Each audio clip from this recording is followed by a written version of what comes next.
Cette semaine, nous nous retrouvons une fois de plus à Lourdes. C'est d'ailleurs ici l'ouverture bientôt de l'année jubilaire. Ce sera le 8 décembre prochain pour fêter pendant toute une année le 150e anniversaire des apparitions ici à Lourdes. Et nous en profitons pour rencontrer un évêque de passage, Monseigneur Emmanuel Lafont. Bonjour. Bonjour. Un grand merci d'être avec nous, évêque de Cayenne, en Guyane. Tiens, d'ailleurs, comment perçoit-on Lourdes depuis de l'autre côté de l'Atlantique ? Les Guyanais aiment beaucoup Lourdes. Oui.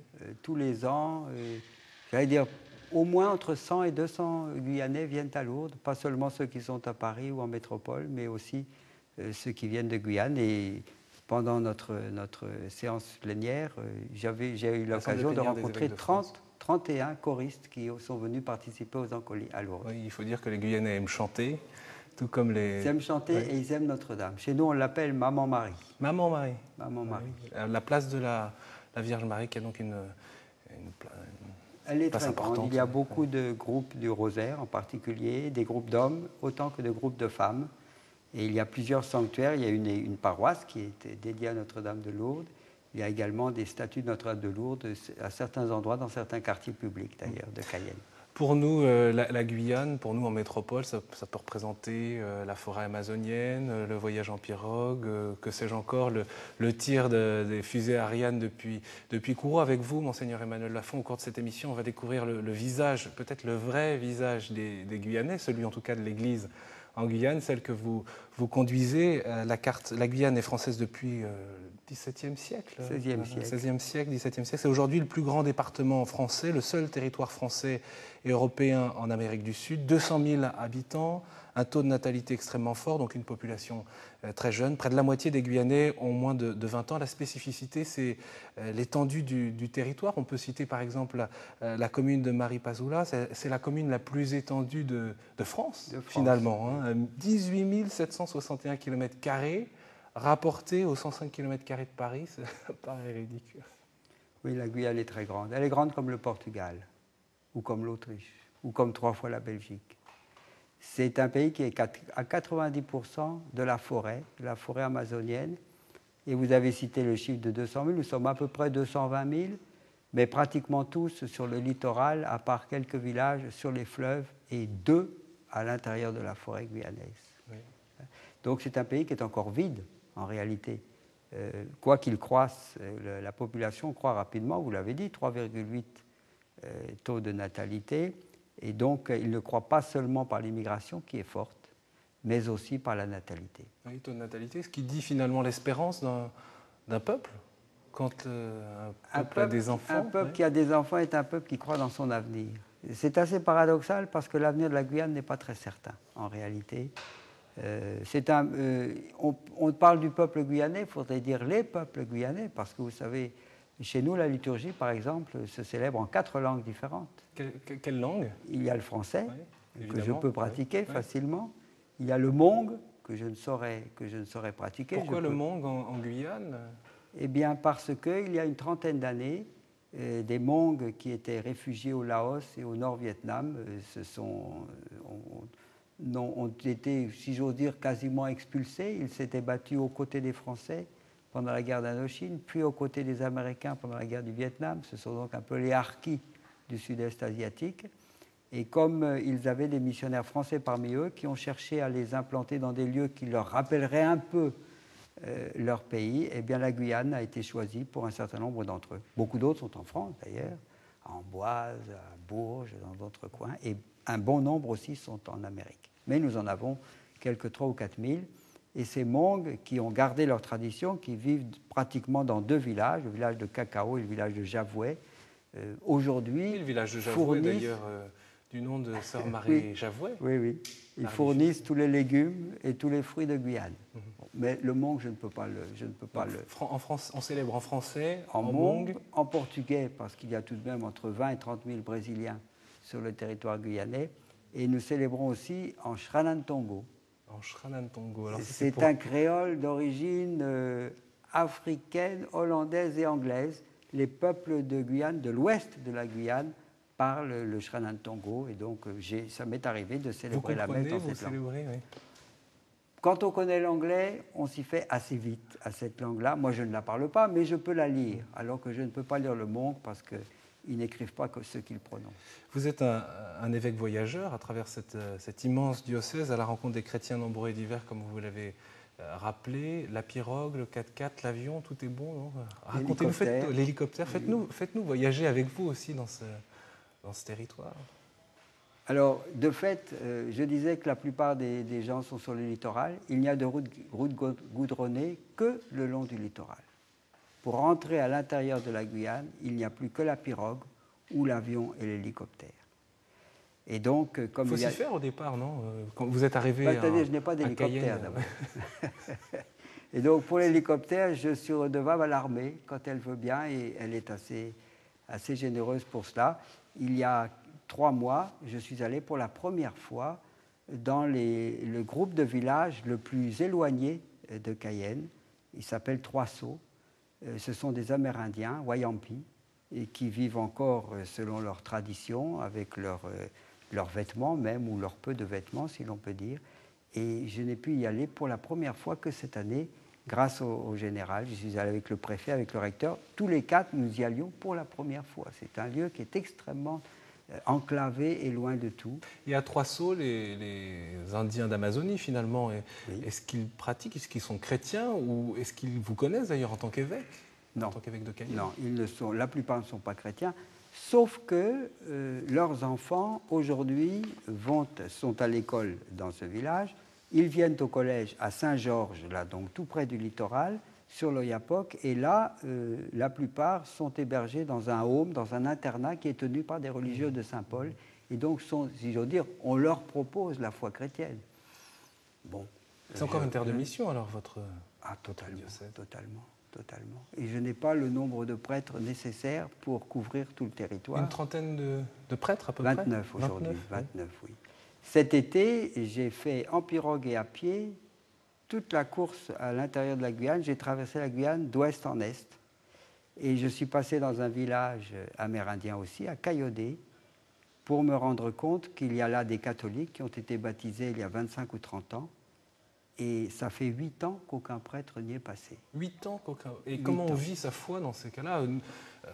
Nous qui, en Occident, rappelons assez facilement, l'Eucharistie, c'est la source et le sommet de toute vie chrétienne. Et là, vous nous dites qu'il y a des baptisés qui, pendant 8 ans, n'ont pas vu passer un prêtre. Oui. Alors, ils se disent catholiques. Je pense qu'ils ont très peu de moyens de vivre en profondeur une quelconque foi chrétienne, mais ils m'ont reconnu et nous avons prié ensemble. Moi, alors qu'ils ne vous avaient jamais vu, enfin ils vous ont reconnu parce que oui. Vous aviez votre croix pectorale? Oh, à peine, parce que j'y allais pour traverser la forêt, donc j'avais le minimum sur moi. Je n'avais même pas pris l'anneau par peur de le perdre dans l'eau.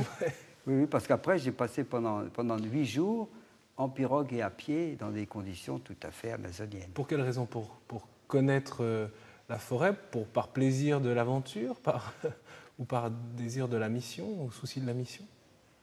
Le plaisir de connaître le pays et de connaître les gens de ce pays. Pendant ces 9 jours, j'ai passé 9 jours avec des Amérindiens, puisque c'était eux qui étaient nos guides, à la fois sur la pirogue et pendant la marche dans la forêt. Et heureusement, car sans eux, nous n'aurions pas réussi. Nous avons fait un voyage qui a été fait il y a 60 ans par un Raymond Maufray, dont vous avez peut-être entendu parler, qui a perdu la vie, à vouloir vivre tout seul Parce qu'il y a des dangers, il y a de nombreux dangers auxquels vous vous habituez Le danger, c'est la solitude et pas savoir comment s'y prendre. Le danger, c'est de ne pas arriver à manger. Le danger, c'est de se perdre. Le danger, c'est de se fouler un pied. Le danger, c'est tout cela. Et donc, il n'a pas réussi à survivre dans cette forêt tout seul. Vous êtes un peu un évêque français unique en son genre, parce que peu de Français s'aventureraient pendant 9 jours dans la forêt amazonienne. Peu d'évêques français, peut-être, y survivraient. Oh non, je ne pense pas. Non, c'est physique. Je reconnais qu'au bout de 9 jours, j'étais content de retrouver une bonne douche et puis de pouvoir un peu me soigner les pieds, parce que c'était difficile. Mais ça m'a permis de connaître cette forêt, de rencontrer aussi les orpailleurs, car vous savez, nous avons un problème très grave, c'est que cette forêt qui est vide de Guyanais est remplie d'or. Nos rivières sont remplies d'or, y compris d'ailleurs le sol lui-même. Donc il y a encore des chercheurs d'or. Et nous avons des chercheurs d'or qui arrivent du Brésil en majorité et qui vivent selon les lois de la jungle, c'est-à-dire dans une atmosphère de lutte interne, de violence. C'est-à-dire qu'il s'agit de trouver le bon filon, Il s'agit de trouver l'or. Une fois qu'on l'a trouvé, il faut le garder. Oui. Vous avez ceux qui le cherchent, qui le trouvent, et ceux qui attendent à l'orée du bois, si j'ose dire, pour vous prendre ce que vous avez trouvé.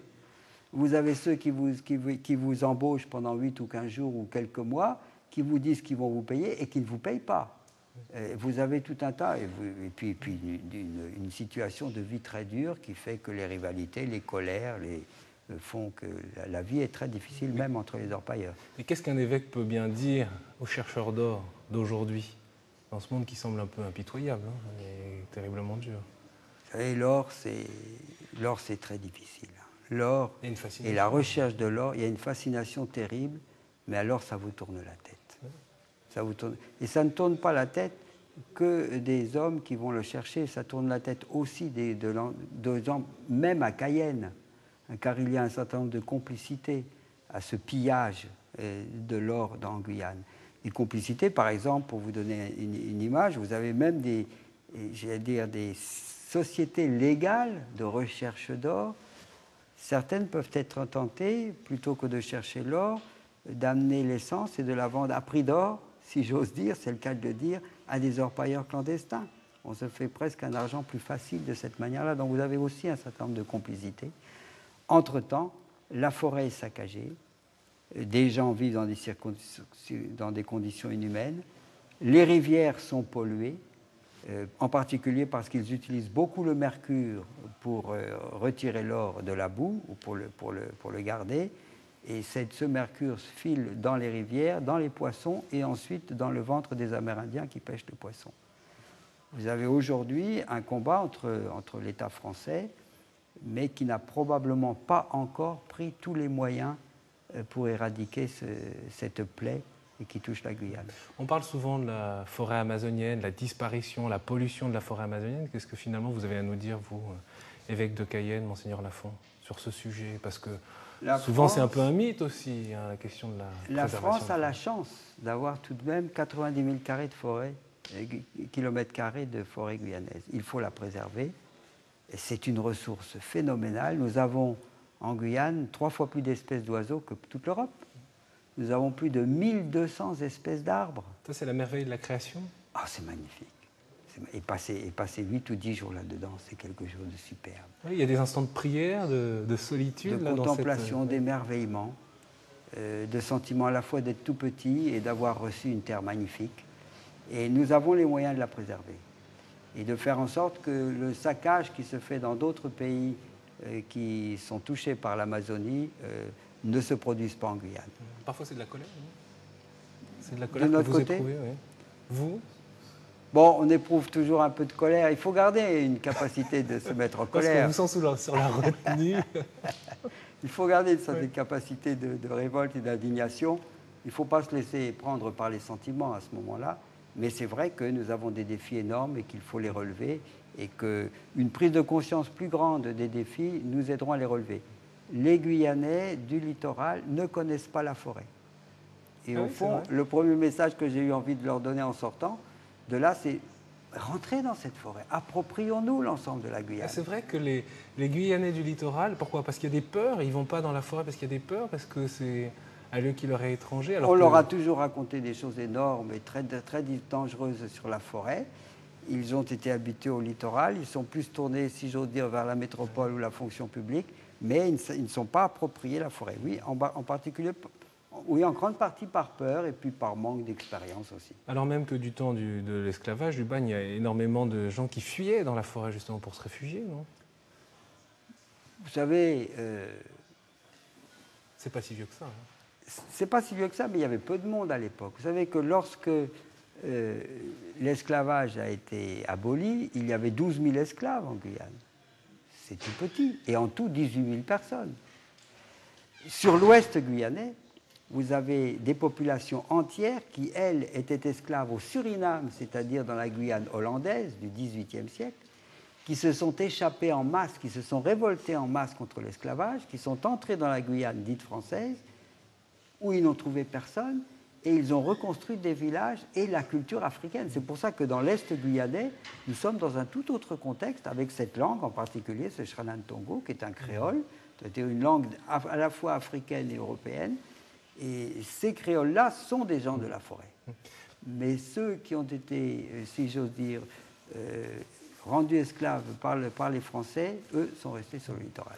Monseigneur Emmanuel Lafont, il faut parler du synode que vous vous apprêtez à lancer dans votre diocèse de Cayenne à partir de Pâques 2008. Pour quelles raisons? On sait le contexte ecclésial, la tradition catholique est profondément racinée quand même dans l'histoire du peuple. Écoutez, il y a 35 ans, 50 000 personnes en Guyane. Aujourd'hui, 220 000. Avec une proportion de peuples étrangers et de cultures différentes énorme. L'Église doit réfléchir sa présence et son rôle et sa mission dans la Guyane d'aujourd'hui. Voilà. Qu'est-ce que vous attendez des fidèles? J'attends de ce synode d'abord que les chrétiens de toutes ces différentes cultures se parlent. Parce que ce n'est pas forcément le cas? Non, les chrétiens de Cayodet, puisque ça fait 8 ans qu'il n'y a même pas eu de prêtre, vous imaginez qu'il n'y a pas quelqu'un de Cayenne qui a parlé de la foi et de l'Église à quelqu'un de Cayodet. De la même façon pour Camopi. Santipassi, qui est une communauté Saramaka à 20 km de Mana, quand j'ai cité son nom à une rencontre diocésaine, les gens de Mana m'ont demandé « mais où c'est ?» Alors que c'est à combien Et de c'est à kilomètres? 20 km. 20 kilomètres. Oui, c'est à 20 km. Ça fait partie de leur paroisse. Donc la première chose, la première réalité du synode, c'est de rassembler les chrétiens et de faire que les chrétiens des différentes cultures et des différentes langues se découvrent, s'écoutent, écoutent ensemble la parole de Dieu et se disent mais si le Seigneur nous a permis de le connaître sur cette terre, comment vivre ensemble la fraternité qu'il nous propose et comment servir cette Guyane et son avenir. Ce dont vous êtes convaincu, d'ailleurs, Monseigneur Lafont, c'est la puissance de la parole de Dieu, que ce soit d'ailleurs en Guyane, on pourra évoquer également Soweto, parce que pour beaucoup, quand on dit Emmanuel Lafont, c'est synonyme de curé de Soweto, où vous avez été pendant de nombreuses années. La parole de Dieu, c'est cela qui nous a été donné. C'est le trésor qui appartient à l'Église tout entière et aux chrétiens. Vous savez que l'an prochain, il y aura un synode à Rome sur la place de la parole de Dieu dans la vie de l'Église. J'ai la chance et la grâce d'y avoir été délégué par les évêques de France et je fais en sorte, depuis que je suis en Guyane, que la parole de Dieu soit quelque chose que les chrétiens découvrent, qu'ils s'approprient, qu'ils deviennent, comme j'ose le dire, des amoureux de la parole de Dieu pour partager ce trésor au plus grand nombre. Parce que la parole de Dieu a une puissance de vie, d'espérance, de foi, d'amour et de solidarité que rien d'autre n'a. C'est cela que nous avons reçu. On pourrait évoquer d'ailleurs ces années de 1983 à 1996 où vous avez été le seul prêtre blanc parmi les Noirs, et notamment dans cette période en Afrique du Sud où il y avait l'apartheid. Vous avez pu voir comment la parole de Dieu pouvait libérer les personnes avec lesquelles vous étiez. Je n'ai pas été le seul prêtre blanc à Soweto. Quand je suis arrivé, la moitié des prêtres catholiques étaient blancs. Mais j'ai été le premier à vivre et dormir à Soweto après les événements de 1976. Voilà. Oui, la parole de Dieu. De fait, l'expérience qui m'a porté pendant toutes ces années de combat contre l'apartheid et pour la libération, c'est l'expérience de l'Exode. Cette libération du peuple juif, la manière dont Moïse l'a conduit à travers la mer Rouge et dans le désert pour recueillir d'ailleurs les 10 commandements de la liberté, c'est quelque chose qui m'a profondément aidé, qui nous a tous aidés à comprendre à la fois les difficultés, les défis et les exigences d'un cheminement de libération qui ne se fait pas d'un seul coup, qui suppose non seulement de gagner contre ceux qui vous oppriment, mais de gagner contre vous-même. C'est-à-dire ? Eh bien, l'oppression détruit la personne. Elle ne détruit pas seulement celui qui opprime, elle détruit aussi l'opprimé parce qu'elle lui donne de lui une image tronquée, une image abîmée. Elle lui donne de la loi une image tronquée puisque les lois qu'on lui impose sont injustes. Elle lui donne de la vie une image tronquée puisqu'on ne respecte pas la vie. Et donc, au sortir de l'esclavage, tout autant que de l'apartheid, il faut se défaire de mauvaises images que la situation d'oppression vous a mis dans la tête. Vous faites des liens d'ailleurs entre ce que vous avez vécu à Soweto et ce que vous vivez aujourd'hui à Cayenne. Comme on le disait tout à l'heure, l'esclavage, l'abolition, ça n'est pas si ancien que ça. C'est une affaire de quelques générations. Oui. C'est une affaire de quelques générations et c'est une affaire que chaque génération doit, si j'ose dire, travailler. Je vous dis en 2 mots. J'étais à La Réunion pour le 150e anniversaire de l'abolition de l'esclavage. On en parlait dans tous les journaux. en première page d'un journal, le 20 décembre, jour de la fête, un noir nu, par terre, sous un filet. Et je me suis dit, qu'est-ce qu'un jeune de 15 ans, aujourd'hui, qui regarde cette image, qu'est-ce que ça lui dit de lui, de ses ancêtres et de ceux qui ont fait cela à ses ancêtres? Il ne suffit pas de dire, on n'y est plus. Il faut qu'il arrive, j'allais dire, à retrouver à procéder en lui-même ce qui s'est passé dans l'histoire pour en sortir avec suffisamment de confiance en lui, dans sa dignité, le moins d'amertume possible. Parce que les jeunes en parlent ou ils n'en parlent pas? Ils se sentent concernés ou pas du tout? Mais bien sûr qu'ils en parlent. Vous savez, un groupe de jeunes lycéens qui ont été emmenés dans un des villages de France qui s'était battu au moment de la Révolution contre l'esclavage. Une fille de 12 ans qui regarde ces photos-là s'est mise à pleurer. Mais c'était cette année, ça. Et a demandé à sa professeure, mais pourquoi ils ont fait ça? Oui, on ne peut pas ne pas être touché. Et donc, il faut travailler, et chaque génération devra travailler ça, j'allais dire jusqu'à la fin des temps. Je ne sais pas si vous avez vu l'émotion avec laquelle le patriarche Christodoulos d'Athènes a parlé devant le pape Jean-Paul II du sac de Constantinople en 1207. Je me suis dit, dites donc, ça fait combien? 8 siècles que c'est passé? Et il ne peut pas encore en parler sans que ses tripes en soient touchées. C'est le même cas pour l'esclavage. Oui. On évoque la jeunesse de la Guyane. Vous allez bientôt ouvrir un grand séminaire pour les Antilles et la Guyane, le séminaire Oscar Romero. Est-ce que c'est parce que vous avez de nombreux candidats au sacerdoce, parce qu'il y a cette jeunesse qui pousse? C'est aussi pour en avoir. Oui. C'est aussi pour en avoir. D'une part parce que depuis des longues années, les Antilles et la Guyane envoient leurs candidats au sacerdoce en métropole. Et que nous avons beaucoup de difficultés, beaucoup de jeunes qui arrivent et qui sont complètement perdus. Donc nous pensons, nous évêques des Antilles et la Guyane, que le premier stade du séminaire devrait être dans une ambiance aussi proche que possible de leur milieu culturel et de leur histoire. Ensuite, pour la théologie, nous les enverrons partout parce qu'il faut aussi qu'ils découvrent l'Église catholique. Hein. Oui. Voilà. Donc nous avons quelques candidats, mais nous pensons aussi qu'un séminaire plus proche de nous sera une autre manière de nous impliquer dans une pastorale de la vocation, d'un appel au sacerdoce, et donc favorisera davantage de vocations. Monsieur Lafont, on ne peut pas se quitter sans parler de tous ceux qui sont guyanais et qui vivent en métropole. Parce que vous êtes un peu, finalement, leur évêque, quand même, en étant à Cayenne, eux ici en métropole. Qu'est-ce que vous souhaitez leur dire? Quelles sont vos attentions particulières par rapport aux défis, aux questions qui se posent? On entend souvent les Antillais et les Guyanais dire nous, on n'est quand même pas les radiateurs des communautés paroissiales en France, parce qu'on sait leur joie de vivre, leur joie de croire, et parfois, on les confine dans les questions, par exemple, d'animation liturgique, et ils ont aussi soif d'autre chose. Qu'est-ce que vous souhaiteriez leur dire, et quels sont vos points d'attention? D'abord, je leur dis toute notre affection. Je serai heureux, et je suis heureux chaque année, parce que nous les retrouvons pour une grande célébration, soit à Paris, soit à Lyon, à Saint-Sulpice le 11 novembre. Et je leur dis non, tchembered, pas molli. Tchembered. Comme on dit en créole, c'est-à-dire tenez bon, ne mollissez pas. Ce que vous avez reçu du Seigneur n'est pas pour vous. Et c'est pour tous ceux qui vous entourent. Mais vous avez autant besoin de leur foi et de leur spiritualité qu'ils ont besoin de la vôtre. Par conséquent, n'ayez pas peur de rentrer dans les communautés, d'apporter toute votre joie de vivre, mais aussi d'écouter ce qu'eux ont, ce qu'ils ont reçu, de dons de Dieu différents, car le monde de l'Église et l'humanité telle que Dieu la veut est une humanité arc-en-ciel où chacun doit prendre sa place et donner les dons qu'il a reçus. On dit souvent d'ailleurs que les Guyanais et les Antillais, parce que vous êtes assez proches dans cette communauté catholique, qu'ils peuvent être des ponts pour les autres communautés étrangères présentes en métropole. Vous souscrivez à ça? Je le crois, très sincèrement. Parce que français, mais en même temps venant d'ailleurs, parfois étant de couleur de peau et même plus souvent différentes. Ils vivent souvent le même rejet ou la même méfiance que les non-français. Vous savez, vous voyez un noir dans Paris, vous avez envie de lui dire d'où il vient. Vous ne pensez pas nécessairement que c'est quelqu'un qui fait partie de la société française.